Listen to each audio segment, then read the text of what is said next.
Okay, Frank, let me ask you. How many provinces in Canada? 10? Okay, how many provinces in China? 23. How many provinces in the Philippines?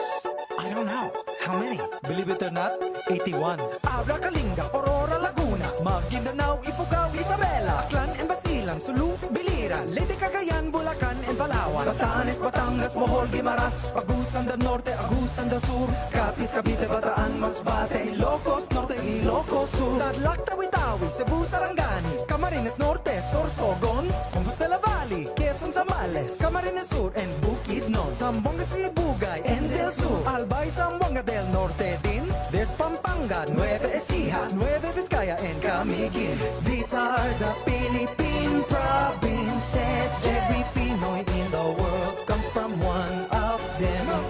These are the Philippine provinces. There are 7,107 islands. Davao Oriental and Occidental, Davao del Sur, Davao del Norte, Negros Oriental and Occidental, Siquijor Mountain, Southern Leyte, South Cotabato, Catanduanes, Sultan Kudarat, Pangasinan, Misamis Oriental, Iloilo, Lagam Samar, and the eastern one, Surigao del Norte and del Sur, Misamis Occidental, Samar, Lanao del Norte and del Sur, Oriental Mindoro and Rizal, Benguet Antique and Marinduque, Dinagat Islands, then Romblon, Quirino Apayao and Cotabato, Occidental Mindoro, La Union.